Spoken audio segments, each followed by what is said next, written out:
साथियों नमस्कार। हम निकल पड़े हैं दुधालेश्वर महादेव से सीधे ही टाटगढ़ की ओर। और दुधालेश्वर महादेव से टाटगढ़ एक सीधा रास्ता है जो मात्र 8 किलोमीटर की दूरी पर है। पहाड़ी रास्ता है, सिंगल रास्ता है पर अच्छा रास्ता है। रास्ते में चल रहे हैं, देखिए चारों ओर पहाड़ियाँ और बहुत ही शानदार नज़ारे, बहुत ही शानदार दृश्य और बहुत ही रोमांचक ये यात्रा रहने वाली। और जैसे ही हमारी यात्रा थोड़ी आगे बढ़ी, एक छोटा सा गांव बीच में आया और गांव के बीचों बीच सड़क टूटी हुई, सड़क कटी हुई, वहाँ पर पाइप लाइन गाड़ी जा रही थी। और क्योंकि हम चाहते थे कि आज ही शाम को थोड़ा जल्दी पहुंचकर टाटगढ़ घूम लिया जाए और टाटगढ़ की आधा टाटगढ़ आज देख लें, आधा कल देख लेंगे।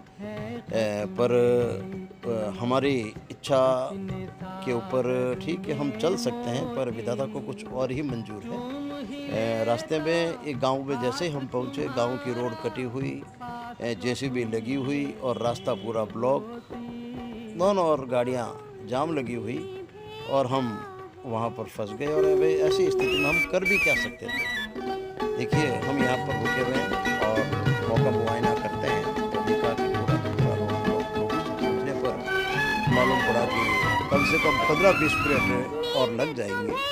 तो सिवाय 15-20 मिनट हम आनंद से, कई बार जब इस प्रकार यात्राओं में निकलते हैं तो अनायास इस प्रकार के व्यवधान हो ही जाते हैं।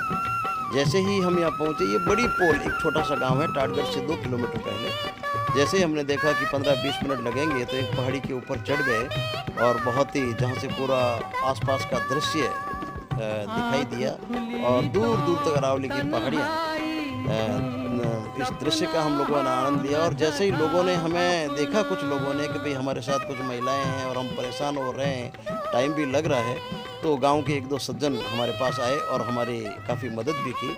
आइए कुछ ऐसे ही लोगों से मैं परिचय करवाता हूं। और जीवन में इस प्रकार की परिस्थितियों के लिए हमें तैयार रहना चाहिए। देखिए दूर दूर से ये हम पहाड़ी की टेकरी पर, और हमारे साथी जितने भी हैं वो फोटोग्राफी में व्यस्त हैं और हम दूर दूर तक नज़ारे का आनंद ले रहे हैं।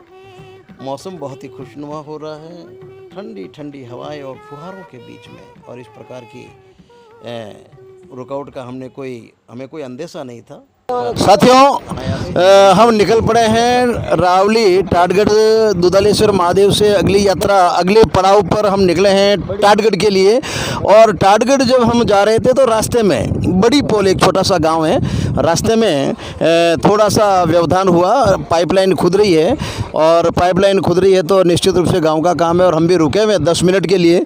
और अब देखिए 10 मिनट के लिए जब हम रुके तो पूरे गाँव वाले हमारे साथ हुए और गाँव के बहुत अच्छे आदमी जिन्होंने हमारा सहयोग किया और हमको यहाँ पर एक बहुत अच्छा पॉइंट बताइए, बहुत अच्छी जगह बताइए कि आप देखें इस गांव को चारों ओर। यहाँ से आप 10 मिनट इंतजार करें, अभी रास्ता हो जाएगा। हमारे साथ ये गांव का नाम आप बताएं सर। बड़ी बॉल सर। ये हमारे एक साथी हैं यहीं के गांव के, हमारे साथ आ गए और हमारा इन्होंने स्वागत किया। सर आपका गाँव का नाम?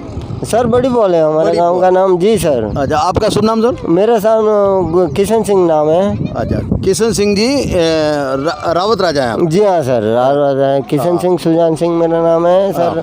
अपन बड़ी बॉल से विराजमान है, यहाँ से प्रॉपर टाटगढ़ के पास में है। जी हाँ, ये एक छोटा सा गांव है और देखिए गांव वालों की कितनी मेहमान नवाजी होती है। उनको मालूम है कि हमारे साथ महिलाएं वगैरह हैं और 10-15 मिनट हमें लगेंगे।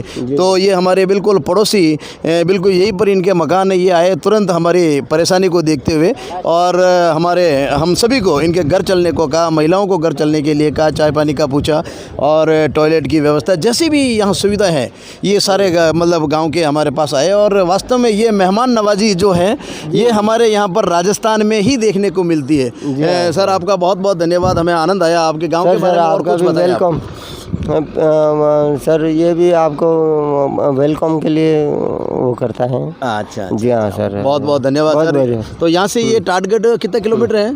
नहीं ऑटो तो 1.5 किलोमीटर है। अच्छा 1.5 किलोमीटर है टाटगढ़ से। हाँ सर, रेलवे अच्छा, ये टाटगढ़ का इतिहास में काफ़ी बड़ा नाम है, इतिहास में बहुत बड़ा नाम है। जी हाँ सर। कर्नल टॉड यहाँ रहते थे, यहाँ आए थे और यहीं पर उनकी मतलब आज राजस्थान के इतिहास में, भारत के इतिहास में कर्नल टॉड का बहुत बड़ा नाम है। जी हाँ सर है। आपका मैं बहुत बहुत पर्यटन यात्रा के माध्यम से सभी दर्शकों से निवेदन करना चाहूँगा कि आप जब भी जाएं, जब भी बाहर निकले यात्रा के लिए, तो ऐसी स्थितियों के लिए अपन को तैयार रहना चाहिए। जब अपन टूर पे चलते हैं, रोड पर चलते हैं, तो 50 तरह की समस्याएं हमारे सामने आती है।